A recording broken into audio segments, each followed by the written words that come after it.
Hello everybody. Have you ever imagined that if the power supply of your spaceship or the space shuttles in the sky fails, what would happen? If I've ever thought of it, I'll tell you. If a power supply of the spaceship fails, if it was in a stationary, if it was or initially stationary, it will continue to remain stationary. And if it was moving, it will continue to move in the same direction with the same speed. And the heaters there in the space shuttle would shut down. This will result in continuous drop in the temperature inside the shuttle, and the artificial gravity engines there, they would fail down, leading to zero gravity inside the shuttle. And so there will also be complete there would be no power supply, no lightning inside the space shuttle.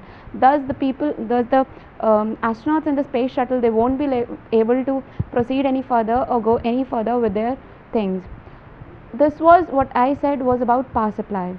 I just wanted to tell you how important is power supply and how much important it is with the electronic equipments.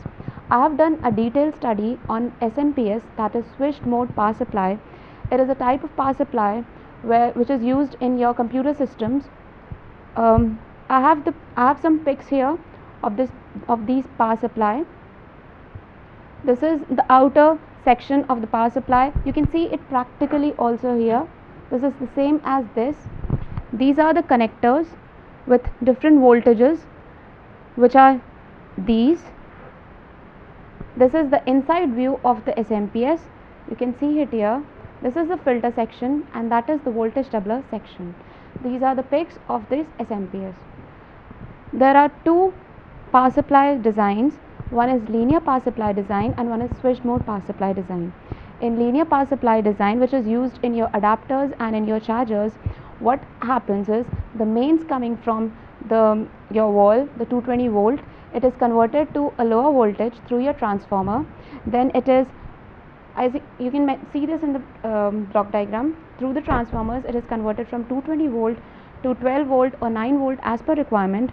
Then with the rectifier, the AC is converted into DC. Then with the filter, the AC component is removed, and then with the regulator, with the voltage regulator, we receive a constant DC output.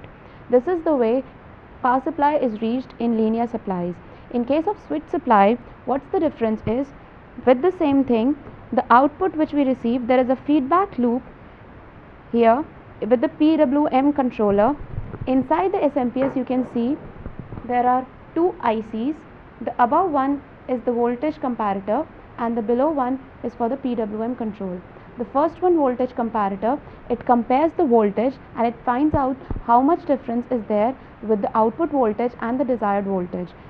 After the difference is noted, the PWM controller, what it does, it adjusts the duty cycle of your wave according to the required amount.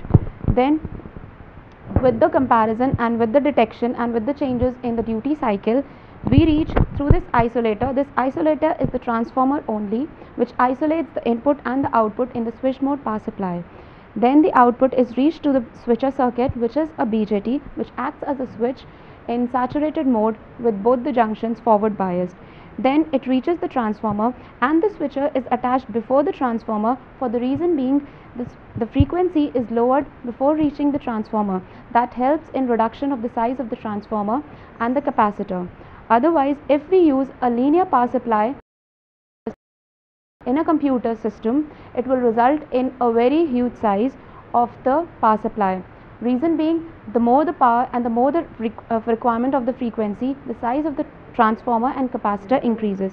Then with the transformer, we reach the rectifier. This rectifier is the EMI filter, that is electromagnetic interference, which removes out the interferences due to induction, and then the filtering, and then we receive the DC output.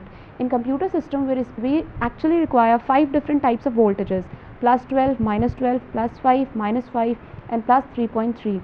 All the different components of CPU, desktop, monitor, keyboard, floppy drive, disk drive, they all need different voltages. Therefore, we use switched mode power supply. It supplies all the different types of voltages through voltage regulators, and this is how this works. And these SMPS, your CPU in VCRs, wherever there is requirement of different voltages, we use SMPS. The Purple Leaf trainers, they have been really cooperative.